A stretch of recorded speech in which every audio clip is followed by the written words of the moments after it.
अस्सलाम वालेकुम। आज जो हमारा लेक्चर है वो बैंकिंग का है। बैंकिंग का लेक्चर नंबर 4 और चैप्टर नंबर 8 जो हमने लास्ट टाइम किया था। लास्ट टाइम हमने पढ़ा था सिक्योरिटीज की क्वालिटीज, जो मैंने आपको बताया था कि लॉन्ग क्वेश्चन के हवाले से काफ़ी इंपॉर्टेंट लेक्चर है वो। आज हम लोग पढ़ने लगे हैं, ये जो टॉपिक है सारा का सारा ये short question point of view से है। इसमें कुछ चीज़ें हैं जो आप लोगों ने याद करनी है, कुछ चीज़ों को जस्ट रीड आउट आप लोगों ने करना है। आज हमारा टॉपिक है काइंड ऑफ सिक्योरिटी। ये शॉर्ट क्वेश्चन के हवाले से ये इंपॉर्टेंट है, ये आ सकता है शॉर्ट क्वेश्चन के हवाले से। देखिएगा कवालतों की इकसाम कौन कौन सी है। नंबर 1 है पर्सनल गारंटी, यानी कि जाती जमानत। जाती जमानत क्या होती है? यानी कि गारंटी पर्सनल जाती जमानत या फिर गारंटी शख्सी जमानत, दो तरह की इसकी काइंड्स हैं। जाती जमानत क्या होती है? आप बैंक से लोन लेने गए हैं, आपने कोई ना कोई सिक्योरिटी बैंक को दे दी है, आपने अपनी पर्सनल गारंटी दी है, वो आपकी क्या कहलाएगी? जाती जमानत कहलाती है। लाइक आपने सपोज करें बैंक से कर्ज लिया है, आपने उसके बदले में कुछ डॉक्यूमेंट्स हैं या कुछ जेवरात वगैरह है वो आपने बैंक के पास रखवा दिए, तो उस सूरत में वो जो जमानत होगी वो आपकी अपनी खुद की जमानत होगी, उसे हम लोग क्या कहते हैं? जाती जमानत कहते हैं। नंबर 2 है शख्सी जमानत। ये भी शॉर्ट क्वेश्चन इंपॉर्टेंट है, आपका आ सकता है बोर्ड में। शख्सी जमानत गारंटी, यानी कि गारंटी की डेफिनेशन क्या होती है? ये डेफिनेशन भी बोर्ड में आती है, डेफिनेशन आप लोगों ने लाजमी कर लेनी है। डेफिनेशन इसकी क्या है? Guarantee is a contract to discharge liability of third person in case of he become defaulter. देखिए किसी शख्स की जमानत, फर्स्ट ऑफ ऑल तो जो शख्स जमानत दे रहा है वो ट्रस्टवर्दी पर्सन होना चाहिए बैंक की नजर में, ताकि कल को अगर कोई पर्सन जिसने कर्ज लिया था, डेटर जो सा था, अगर वो कर्ज वापस नहीं करता तो कम से कम बैंक जो सा है वो उस शख्स के पास, गारंटर के पास जा सकता है कि आपने जमानत दी थी, अब आप मेरा जो पैसा है वो वापस करें। अगर गारंटर भी देखे, अगर ट्रस्टवर्दी पर्सन नहीं होगा, आप कह लें कि मार्केट में जो सा उसकी रिप्यूट नहीं होगी, तो बैंक को इस चीज का नुकसान भी हो सकता है।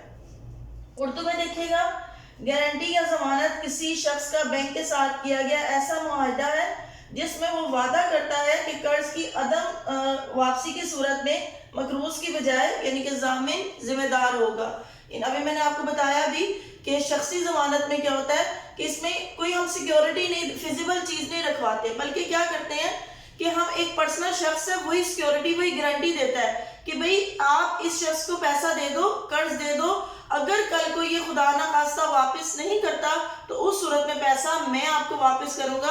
अब गारंटर की कुछ शरायत होनी चाहिए कि वो ट्रस्टवर्दी होना चाहिए, वो रिच पर्सन होना चाहिए, उसकी इन्वेस्टिगेशन बाकायदा पूरी होती है कि कल को क्या वो पैसा बैंक का वापस कर सकता है डिफॉल्टर की सूरत में। आगे देखिएगा, इसकी शख्सी जमानत की दो तरह की इकसाम है, एक स्पेसिफिक गारंटी और एक कंटिन्यूइंग गारंटी। स्पेसिफिक गारंटी यानी कि मखसूस जमानत वो जमानत होती है जिसमें जो शख्स जमानत दे रहा है वो किसी एक, अगर सपोज करें मैंने बैंक से कर्ज दिया है, जो मेरी जमानत जो दे रहा है उसने सिर्फ मेरे उसी कर्ज के लिए जमानत दी है, बाकी मेरे लेन देन का किसी किस्म का वो जिम्मेदार नहीं है, तो उसे हम लोग क्या कहते हैं कि वो स्पेसिफिक गारंटी है। यानी कि जिसमें जो गारंटी दी जा रही है वो सिर्फ एक स्पेसिफिक लोन की है, उसके अलावा जो है वो बाकी मेरे किसी लेन देन की कोई गारंटी नहीं होगी। उसके बाद देखिए continuing guarantee.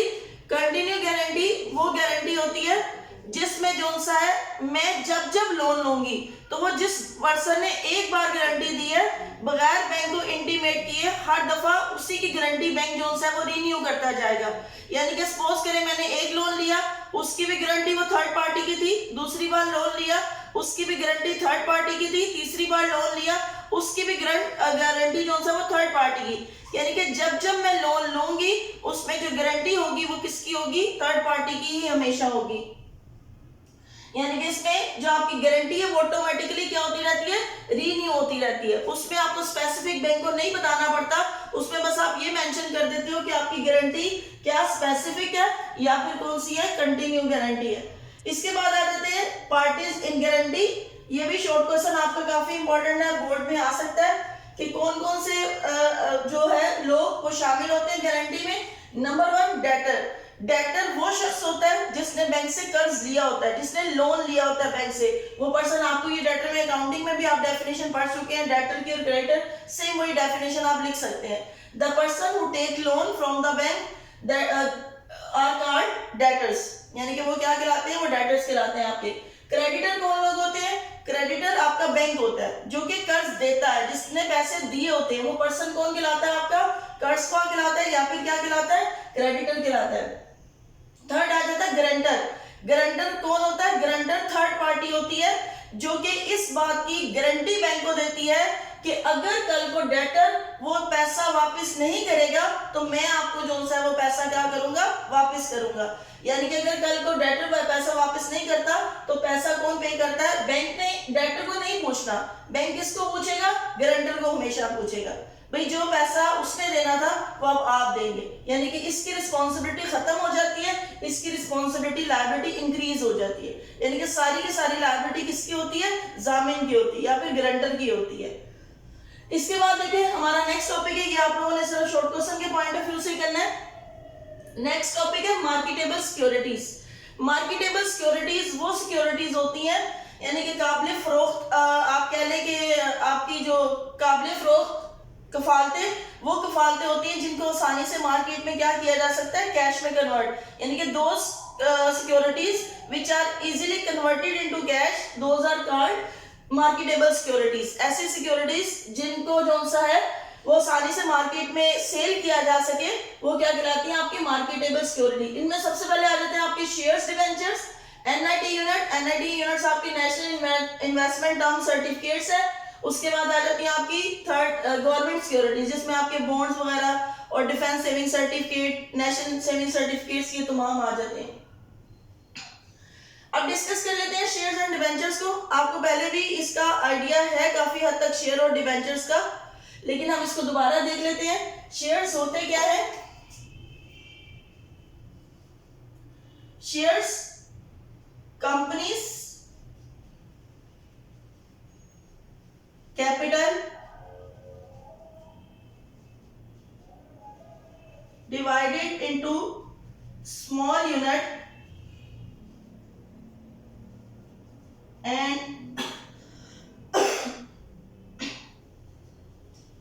every unit is called share। जो कंपनी का कैपिटल है, ये कैपिटल से मुराद इसका ऑथराइज कैपिटल या फिर रजिस्टर्ड कैपिटल या फिर नॉमिनल कैपिटल। कंपनी का जो रजिस्टर्ड कैपिटल है उसको छोटे छोटे हिस्सों में डिवाइड कर लिया जाता है और जो हर हिस्सा होता है वो क्या कहलाता है? आपका शेयर कहलाता है। The person who purchase the shares called owner. जो शेयर्स को खरीदता है वो क्या बन जाता है? उसका ओनर बन जाता है। और जो शेयर्स पे प्रॉफिट होता है उसको हम लोग नाम किस चीज का देते हैं? डिविडेंड का, यानी कि the profit on share is called dividend। the person who purchase the share is called owner। जो शख्स खरीदता है वो कंपनी का ओनर बन जाता है और सिर्फ उतने ही हिस्से का ओनर बनता है जितने के उसने शेयर्स खरीदे गए होते हैं। इसके बाद डिबेंचर्स, आपको पता है डिबेंचर्स क्या होते हैं?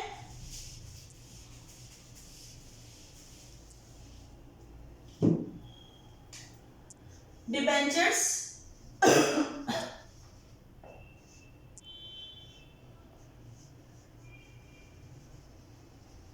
Debenture is a loan certificate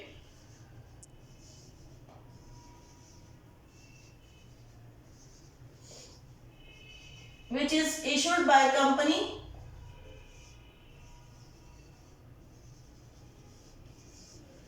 for raising its capital। अपने सरमाए को बढ़ाने के लिए कंपनी जो सा है वो एक सर्टिफिकेट, लोन सर्टिफिकेट इशू करती है जिसको हम लोग क्या नाम देते हैं? डिबेंचर्स का नाम देते हैं। इनको उर्दू में हिस्सेस कहा जाता है और ये उर्दू में तमस्कात कहलाते हैं। The person who purchase the debenture are called creditors. जो डिबेंचर्स को खरीदते हैं वो क्रेडिटर कहलाते हैं और जो इनके ऊपर मुनाफा होता है, बल्कि मुनाफा नहीं होता, इसके ऊपर क्या होता है? इंटरेस्ट होता है। और ये स्पेसिफिक एक अमाउंट होती है, स्पेसिफिक परसेंटेज होती है, उसके मुताबिक ही जो सा है वो डिबेंचर्स पर इंटरेस्ट पे किया जाता है। इस पे प्रॉफिट, जितनी आपने इन्वेस्टमेंट किया, अगर प्रॉफिट होगा तो आपको प्रॉफिट ही मिलेगा, अगर नुकसान होगा तो आपको नुकसान भी बर्दाश्त करना पड़ेगा। लेकिन इसमें प्रॉफिट या लॉस से कोई कंसर्न नहीं होता, बल्कि हमारा कंसर्न किसके साथ होता है, इंटरेस्ट के साथ होता है। उसके बाद देखिए एडवांटेजेस और disadvantages. Government security NIT unit investment certificate होते हैं, उसको भी एज अ सिक्योरिटी रखवा के आप बैंक से क्या कर सकते हैं, लोन ले सकते हैं। उसके बाद गवर्नमेंट सिक्योरिटीज हैं आपके, जैसे कि बॉन्ड्स वगैरह हैं, उसको भी आप एज अ सिक्योरिटी बैंक के पास रखवा के वो भी लोन ले सकते हैं। सर्टिफिकेट में आपके डिफेंस सेविंग सर्टिफिकेट आ जाते हैं,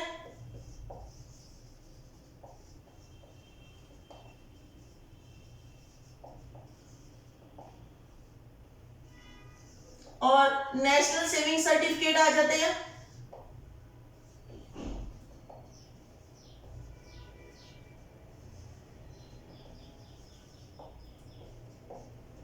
दोनों आपके सर्टिफिकेट आप बैंक के पास वो भी रखवा कर क्या कर सकते हो, कर्ज ले सकते हो। फायदे क्या क्या होते हैं, मार्केटेबल सिक्योरिटीज के नुकसान क्या क्या होते हैं, और बैंक को क्या क्या एहतियातें करनी पड़ती हैं। नेक्स्ट हमारा टॉपिक है इसके फायदे। ये भी आप लोगों ने short question point of view से करना है, लॉन्ग क्वेश्चन के पॉइंट ऑफ व्यू से नहीं करना। फायदे देखिएगा, ये तमाम वही फायदे हैं जो कि आपने सिक्योरिटी की भी डेफिनेशन में पढ़े थे, सिक्योरिटी के कैरेक्टरिस्टिक्स में पढ़े थे, सेम वही है। इजीली सेलेबल, इसका फायदा क्या होता है कि मार्केट में जब चाहे आप इनको कैश में कन्वर्ट कर सकते हैं, इनके लिए किसी किस्म की कोई फी नहीं लगती, कोई एक्सपेंस नहीं है, ट्रांसफर आसानी से हो जाते हैं, क्योंकि इसके लिए कोई स्पेसिफिक बैंक ने रिस्ट्रिक्शन नहीं लगाई हुई कि जो सा वो शेयर्स को ट्रांसफर करने के लिए आपको बकायदा कोई फॉर्म फिल करना पड़ता है, किसी किस्म की कोई रिस्ट्रिक्शन नहीं है। आप जब चाहे किसी दूसरे शख्स के नाम क्या कर सकते हैं, इसको ट्रांसफर कर सकते हैं। सेफ्टी महफूज होते हैं कि आप जब चाहे मर्जी अपने इसको ना कैश में कन्वर्ट कर सकते हैं। इजीली वैल्यूएशन, मार्केट में जो रेट होता है हम आसानी से क्या कर सकते हैं, इसकी वैल्यू लगा सकते हैं। स्टॉक एक्सचेंज में आपको पता है इनकी वैल्यूज आसानी से अवेलेबल होती हैं, हमें ये नहीं होता कि कल बिकेंगे परसों बिकेंगे, बल्कि ये क्या होते हैं, आसानी से इनकी वैल्यूएशन हो जाती है। रीएक्सेप्टेंस, बाज़ औक़ात आपने एक जगह सेल किए हैं दोबारा भी सेल हो जाते हैं, यानी कि one hand to another, another to another, यानी कि एक जगह से एक पर्सन से दूसरे पर्सन, दूसरे से तीसरे, तीसरे से ऑनवर्ड, यानी कि ये ट्रांसफर होते रहते हैं। उसके बाद ड्यूरेबिलिटी, पायदार होते हैं, खराब नहीं होते, कागज होता है, पेपर होता है जो कि आपको पता है खराब नहीं होता, कोई पेरिशेबल गुड्स नहीं होती, बल्कि ये पेपर की सूरत में होते हैं। पेपर 1 साल पड़े रहे, 10 साल पड़े रहे या लॉन्ग टर्म पड़े रहे, पेपर खराब नहीं होते। उसके बाद देखिए कंफर्म राइट्स ऑफ ओनरशिप, इसमें बाजुका जैसे एनआईटी यूनिट्स है, फिर बोर्ड्स वगैरह है, इनमें ओनरशिप जो है वो कंफर्म होती है। इसके बाद देखिए स्टेबिलिटी प्राइसेस, अच्छा ये इसका फायदा भी है और ये इसका नुकसान भी है। बाजुकात तो इसकी प्राइसेस स्टेबल रहती हैं, लेकिन बाजुकात क्या होती है इनकी प्राइसेस में, जैसे शेयर्स और डिबेंचर्स की बात करें तो इनके प्राइसेस विद इन द आप कह रहे सेकंड्स फ्लक्चुएट करते हैं, यानी कि इनमें जो है वो अप एंड डाउन आता रहता है with in the seconds, with in the time, इनमें जो है वो क्या होती है, फ्लक्चुएशन होती रहती है। उसके बाद देखिए एनआईटी यूनिट्स आपके, उसके बाद आ जाती है सोर्स ऑफ इनकम, जैसे आपको शेयर्स वगैरह पे, डिबेंचर्स वगैरह पे मुनाफा मिलता है आपके जो सा है जी। आगे जो हमारा पॉइंट है वो है सोर्स ऑफ इनकम, यानी कि जो शेयर्स और डिबेंचर्स वगैरह बैंक लाजमी सी बात है अपने पास सिक्योरिटी के तौर पे रखता है, वो एज अ बैंक की सोर्स ऑफ इनकम भी होता है। जैसे शेयर्स पे मैंने अभी बताया वो मुनाफा कमाता है, डिबेंचर्स पे जो सा वो इंटरेस्ट जो सा वो ऑन करता है, तो बैंक की वो इसका क्या फायदा होता है सिक्योरिटी का, कि वो बैंक के लिए क्या होती है, सोर्स ऑफ इनकम भी होती है। ट्रस्टवर्दी, बैंक की ट्रस्टवर्दी भी है, काबिल एतमाद भी है। बैंक जब चाहे मार्केट में या स्टॉक एक्सचेंज में जाकर इनको क्या कर सकता है, इजीली जो सा है वो सेल कर सकता है। आगे है लो कॉस्ट स्टोरेज, डॉक्यूमेंट्स है, इनको रखने के लिए स्पेसिफिक बैंकों की रूम की जरूरत नहीं है, इसमें जस्ट एक लॉकर ही स्मॉल सा, उसमें स्टोरेज कॉस्ट बैंक की क्या आती है, मिनिमाइज हो जाती है। तो बैंक को इनको सेव करने के लिए किसी किस्म की कोई वेयर हाउसेज, कोई स्टोरेज हाउसेज की जरूरत नहीं पड़ती। उसके बाद सेल एक्सपेंसेस, इनको आसानी से जब चाहे बैंक जो है वो मार्केट में जाके क्या कर सकता है, सेल कर सकता है। इसके ऊपर कोई बहुत ज्यादा कमीशंस नहीं होती, कोई रेम्यूनरेशन नहीं है, कोई जो है वो एक्स्ट्रा फी बैंक को पे नहीं करना पड़ती। इसलिए इन सिक्योरिटीज का जो मार्केटेबल सिक्योरिटीज है, इनका बैंक को ये फायदा होता है कि वो आसानी से जाके क्या कर लेता है, मार्केट में सेल कर लेता है। इनके जहां कुछ फायदे हैं, इसी तरह उसके साथ साथ इनके कुछ नुकसान भी हैं। नुकसान, फॉल इन प्राइसेस। जैसे मैंने आपको भी बताया कि अगर शेयर्स और डिबेंचर की वैल्यूज कुछ अरसा स्टेबल भी रहती हैं, लेकिन इनकी वैल्यू सेकंड्स में चेंज भी हो जाती है। जहां फ्लक्चुएशन इन प्राइसेस बहुत ज्यादा होता है, वो बिजनेस बैंक के लिए भी क्या हो जाता है, रिस्की होता है। कि अगर सपोज करें वो मार्केट कल को जो सा वो मार्केट में शेयर्स की वैल्यू इंक्रीज हो सकती है, तो कल को चांसेस हैं कि वो डिक्रीज भी हो जाए। और अगर वो सिक्योरिटी की वैल्यू से डिक्रीज हो जाएंगे तो लाजमी सी बात है बैंक को क्या करना पड़ेगा, सफर करना पड़ेगा लॉस। नॉट नेगोशिएबल कुछ डॉक्यूमेंट्स हैं, लाइक एनआईडी यूनिट्स हैं या कुछ बॉन्ड्स वगैरह ऐसे होते हैं जिनको किसी दूसरे शख्स के नाम आसानी से ट्रांसफर नहीं किया जा सकता। तो बैंक को सेल करने में प्रॉब्लम ये हो सकती है कि अगर उसने मार्केट में सेल करने हैं तो वो आसानी से सेल नहीं हो सकते, क्योंकि वो दूसरे पर्सन के नाम आसानी से मुंतकिल नहीं हो पाएंगे। ओनरशिप, बाजुगत इसका ये भी नुकसान होता है कि बाजुगत ओनरशिप कंफर्म नहीं होती। जैसे शेयर्स हैं, शेयर्स के लिए ओनरशिप जरूरी नहीं होती, तो बाजुगत ओनरशिप कंफर्म नहीं होती, जिसकी वजह से बैंक को नुकसान भी हो सकता है। यानी कि बैंक अगर प्रॉपर्ली ओनरशिप का नहीं पता होगा तो बैंक प्रॉपर्ली उस चीज को मार्केट में सेल नहीं कर सकता। इसी तरह स्टेबिलिटी, कुछ प्रिकॉशंस है अब हमारी। पहले हम लोगों ने एडवांटेजेस देखे, फिर हम लोगों ने डिसएडवांटेजेस देखे। इसी तरह हमारी कुछ प्रिकॉशंस भी हैं कि जब bank as a security marketable security अपने पास रख रहा है तो बैंक को क्या क्या एहतियातें करनी चाहिए। सेम वही है जो हम लोगों ने लास्ट टॉपिक में qualities of a good security में भी पढ़ी थी। सबसे पहले मार्जिन, बैंक को चाहिए कि वो जितना लोन दे रहा है, अगर सपोज करें 1 लाख रुपए का लोन दे रहा है तो वो कम से कम इतनी सिक्योरिटी रखे जो कि ग्रेटर देन किसकी हो, अमाउंट ऑफ लोन से हो। यानी कि अगर 1 लाख का लोन दे रहा है तो सिक्योरिटी की अमाउंट कम से कम 1,20,000 या फिर इससे अबव होनी चाहिए। इससे कम होगा तो बैंक को कल को नुकसान भी हो सकता है। गुडविल ऑफ द कंपनी, जिस कंपनी के बैंक शेयर्स या डिबेंचर्स परचेज कर रहा है उसकी मार्केट में रिप्यूट अच्छी होनी चाहिए, क्योंकि जितनी रिप्यूट अच्छी होगी उतने ही चांसेस होते हैं कि वैल्यू डिक्रीज नहीं होगी उनके शेयर्स की। अगर मार्केट में उस कंपनी की रिप्यूट अच्छी नहीं है तो उस सूरत में चांसेस बन सकते हैं कि कल को उनके शेयर्स की वैल्यू क्या हो सकती है, कम हो सकती है। तो बैंक को ये एहतियात करनी चाहिए कि वो जो भी शेयर्स अपने पास सिक्योरिटी के तौर पे रख रहा है उनकी मार्केट में जो गुडविल है वो क्या होनी चाहिए, इंक्रीज होनी चाहिए। देन ओनरशिप, ओनरशिप अभी बताया कि जो भी डॉक्यूमेंट इन तीनों में से वो अपने पास सिक्योरिटी के तौर पे रख रहा है उसकी जो ओनरशिप है वो क्या होनी चाहिए, क्लियर होनी चाहिए। नेक्स्ट है केयरफुल वैल्यूएशन, यानी कि इनकी ऐसी चीजें बैंक को सिक्योरिटी के तौर पे रखनी चाहिए जिनकी आसानी से जो सा है आप कह लें कीमत मार्केट में लगवाई जा सकते हो। बात चीजें ऐसी होती हैं जिसकी कीमत यानी कि डिटर्मिनेशन ही नहीं होती, यानी कि प्राइस डिटर्मिनेशन क्लियर नहीं होती, उस सूरत में बैंक को नुकसान भी हो सकता है। कंपनीज ओन डॉक्यूमेंट, बैंक को चाहिए जो वो शेयर्स वगैरह या सिक्योरिटीज वगैरह ले रहा है वो कंपनी की अपनी हो, किसी दूसरी कंपनी के बिहाफ पे किसी दूसरी कंपनी के अगर वो सिक्योरिटी के तौर पे ले सकता है तो उसमें किसी किस्म का फ्रॉड, उसमें किसी किस्म की मिस रिप्रेजेंटेशन भी पॉसिबल है। देन देखिएगा कस्टडी ऑफ सिक्योरिटी, बैंक को चाहिए वो जो सिक्योरिटी ले रहा है उसके पास कस्टडी भी हो। ये ना हो कि सिर्फ बाजारी तौर पे उसने वो डॉक्यूमेंट्स रख लिए लेकिन बाद में पता चलता है कि वो डॉक्यूमेंट्स क्या थे, फेक थे, उसकी पोजेशन में कुछ भी नहीं है बैंक की। तो उस सूरत में बैंक को चाहिए कि जो भी सिक्योरिटी अपने पास ले रहा है उसकी कस्टडी भी बैंक के पास खुद के पास हो। एडिशनल सिक्योरिटी, बैंक को चाहिए कि अगर वो एक सिक्योरिटी रख रहा है तो उसके अल्टरनेटिव में कोई अपने पास एडिशनल सिक्योरिटी भी रखे, जिसकी वजह से बैंक जो सा है वो किसी बड़े नुकसान से क्या कर सकता है, बच सकता है। रीएक्सेप्टेंस, बैंक को चाहिए, देखिए अगर बैंक लोन देता है बाज़ औक़ात बैंक को भी पैसों की जरूरत पड़ जाती है, तो ऐसी सिक्योरिटी बैंक के पास होनी चाहिए जिसको वो सेंट्रल बैंक के पास रखवा के उससे भी क्या ले सके, लोन ले सके।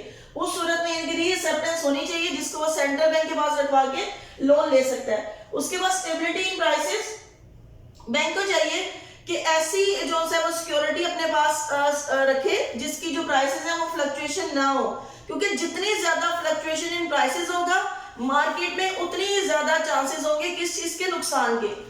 उसके बाद देखिएगा ट्रांसफरेबिलिटी, यानी कि बैंक को चाहिए ऐसी सिक्योरिटी अपने पास रखे जो कि दूसरे शख्स के नाम क्या हो सके, ट्रांसफर हो सके।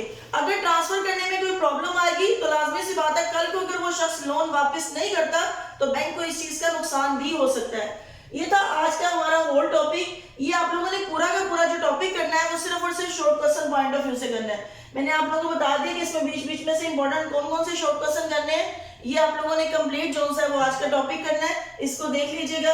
आगे इंशाल्लाह जो हम नेक्स्ट टॉपिक है वो फिर करेंगे।